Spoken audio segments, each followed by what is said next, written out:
Good morning, good morning, good morning. Carol Davis here with a spot of sunshine just for you. So, here we go. If you tuned in yesterday and couldn't find me because I wasn't here, my apologies. I got stuck on a medical appointment and I didn't get to broadcast. I'm so sorry. So, but today we're having the reading today is could be controversial. It's called Life Really Is Fair. But first, I just want to talk for a minute, and it actually ties into the reading today about Carol. Look at the world. It's crazy. It's ugly. And how is it you call these stories, you come on for 5 minutes, how you call that a spot of sunshine in the darkness? This is dark times for some.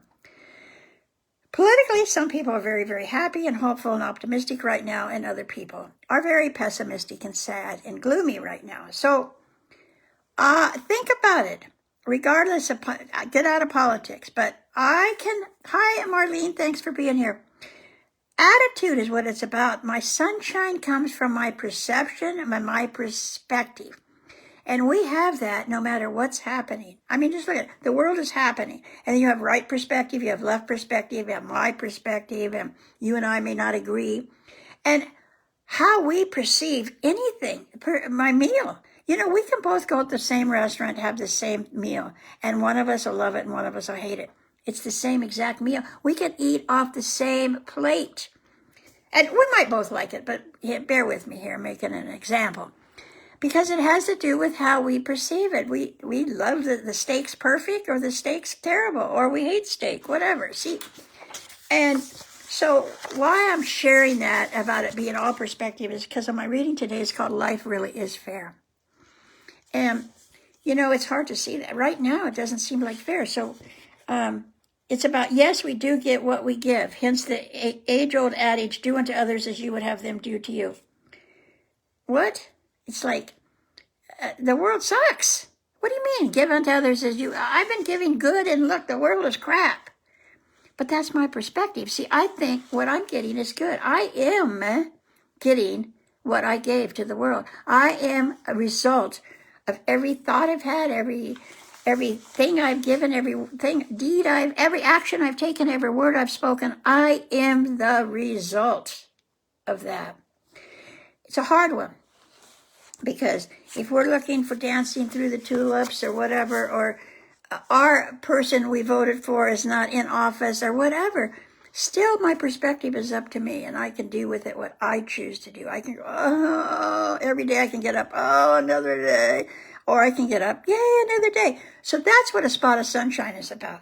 I want to bring to you these few moments and do whatever silly readings I read, which may or may not be helpful, but hopefully it's about you can see that your day is whatever you decide about. Now, what happens in the day, you might get fired from your job, you might crash your car, babies are sick, but how you react, how you respond to what's in front of you is how your day will be, not what's physically happening.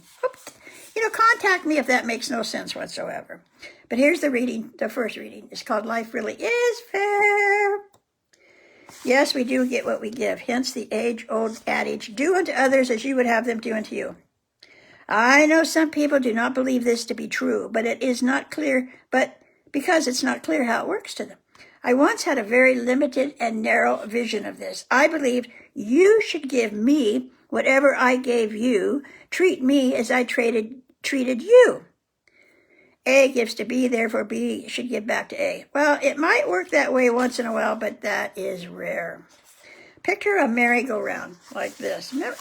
Some of you older folks remember these kinds. They spin around and around. We had them on playgrounds. You jump on and off at will.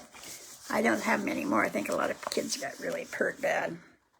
So now visualize throwing something onto it. Good or bad. You have absolutely no idea where it'll fly off, but it will. And that's how it works. I never know when or where or how what I put out there, bad as well as good, will come back to me, but it will come back to me.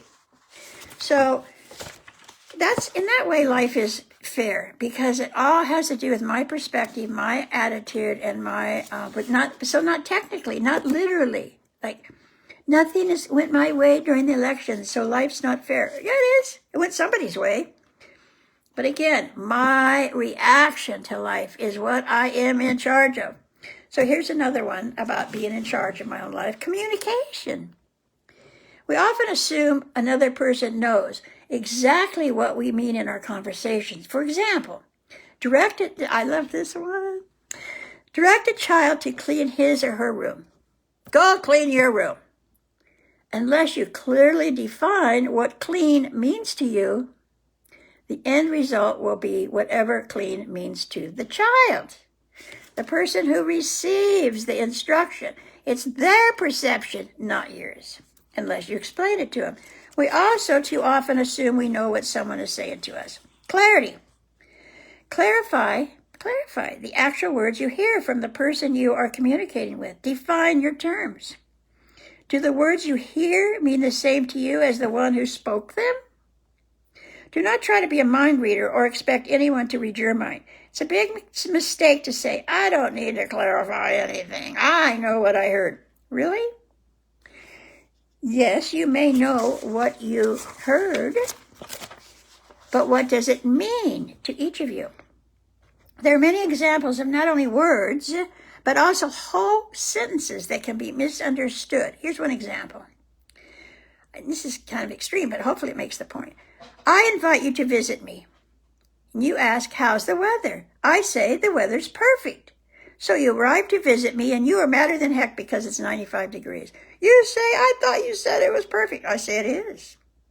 Turns out you are from the beach, and perfect to you is 75 degrees. I live in the desert, and 95 is perfect for me. That may be an oversimplistic example, but see, that's how it works. We got to define what we mean. We can't just say. So maintain an attitude of open-mindedness in an argument. No blaming, no shaming. Blaming allows us to stay narrow-minded and to escape from looking at any viewpoint but our own. Blaming is a shaming act and an attempt to make our part be someone else's fault. That's huge. Turn it around. There's always another side to the story, and then there's the truth.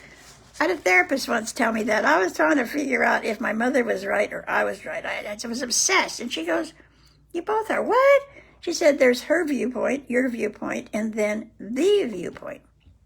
The three will never match. So I call it CAT, communication, C-A-T, clarity, attitude, and turn it around, C-A-T, cat, meow. So that's it for this book. No more this book. You can't see the cover because that one doesn't have a cover.